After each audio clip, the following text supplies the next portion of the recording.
Merhaba, hoş geldiniz. Kanalıma ve mutfağıma sefalar getirdiniz efendim. Bugün nefis bir kızarmış patates salatası yaptım. Özel bir sosla. Bütün lezzeti bu sos veriyor. İzlemenizi tavsiye ediyorum. Hadi buyurun geçelim tarifimize.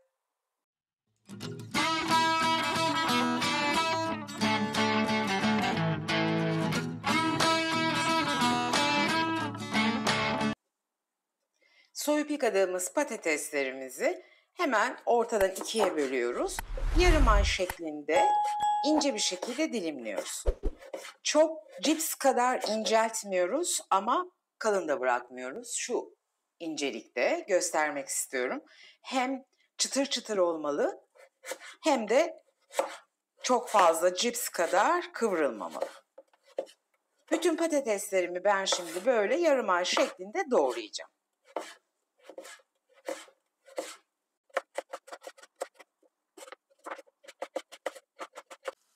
Tavamıza bolca yağ aldık. Derin yağda kızartacağız. Güzelce yıkayıp kuruttuğumuz patateslerimizi yağımıza atıyoruz. Burada önemli püf noktası yağımızın çok güzel kızmış olması. Bakın o kadar güzel kızdı ki patateslerimi attığım zaman fokur fokur yapmaya başladı bile.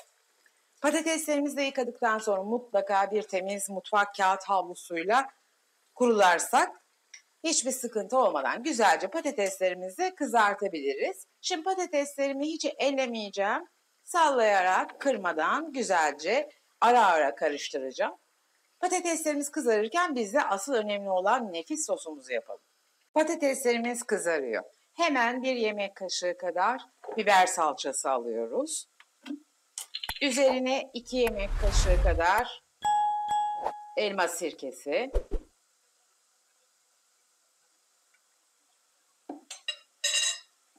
2 diş sarımsağım var. 2 diş sarımsak çekiyoruz.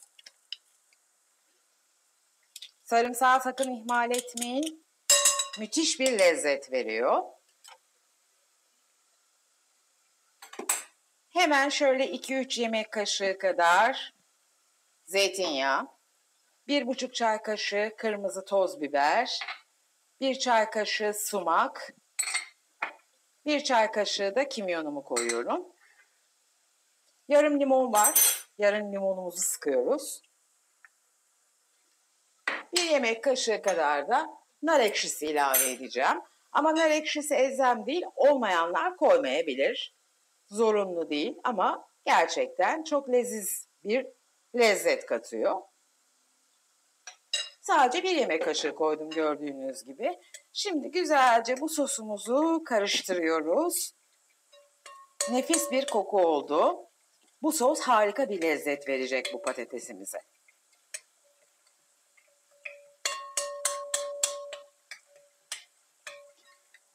Biraz daha homojen olması için yağ koyuyorum. Ve sosumuz hazır. Sosumuzu kenara aldık. 4 adet patatesle yapıyorum ben. 4 adet patatese de bir orta boy kuru soğan kullanıyorum. Yarım ay şeklinde bunları da güzelce piyazlık olarak doğruyorum.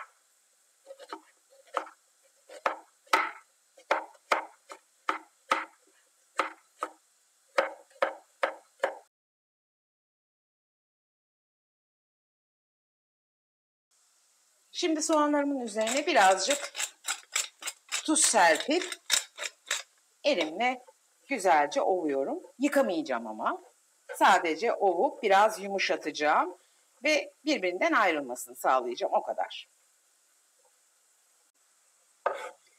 En son olarak da bir avuç maydanozumuzu ufak ufak doğruyoruz. Soğan ve patates salatası malum maydanozsuz olmaz.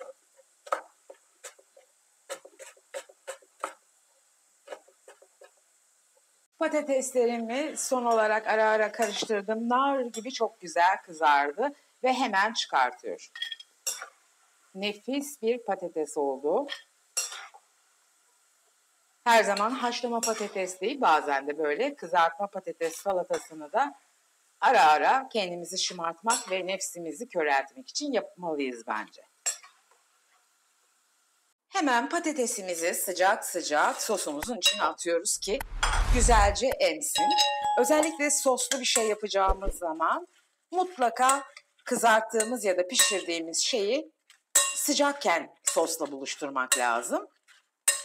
O zaman çok daha güzel içine hapsediyor, emiyor lezzeti. Şimdi sosumla güzelce karıştırdım.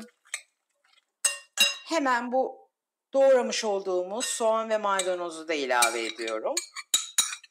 Biraz da üzerine hemen zevke göre tuz çekiyoruz. Tuzu da kızardıktan sonra patatese koyarsanız onu da çok güzel çekiyor. Ve güzelce karıştırıp hemen servis edeceğiz. 2 dakikada nefis bir kızarmış patates salatası oldu. Özellikle Güneydoğu Anadolu'da çok sevilen, Mersin, Hatay yöresinde çok sevilip yapılan bir meze çeşidi, salata ya da meze. Sıcak olarak tüketilmesini tavsiye ediyoruz. Hemen servis edelim bakalım. Salatamızı hiç bekletmeden hemen sıcak sıcak servis ediyoruz. Bu sos inanılmaz bir lezzet katıyor kızarmış patatese. Ben bu sosu pek çok salatama kullanıyorum. Patlıcana da çok yakışır. Mantara da çok yakışıyor, patatese de çok yakışıyor.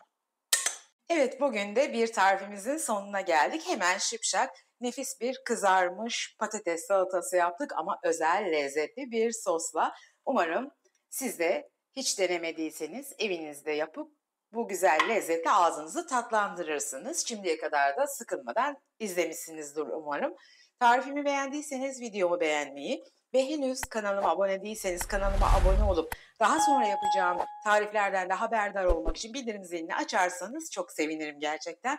Bana destek olmak istiyorsanız, videolarımın daha çok kişilerin karşısına çıkmasını arzu ediyorsanız eğer videolarımı mutlaka beğenip emoji de olsa yorum yapar ve sevdiklerinizle sosyal medyalarınızda paylaşırsanız çok sevinirim. Bayramın son dönemine geliyoruz ama her günümüz bayram olsun diyerek bitirmek istiyorum videomu. Kendinize iyi bakın, sevgiyle kalın, hoşça kalın.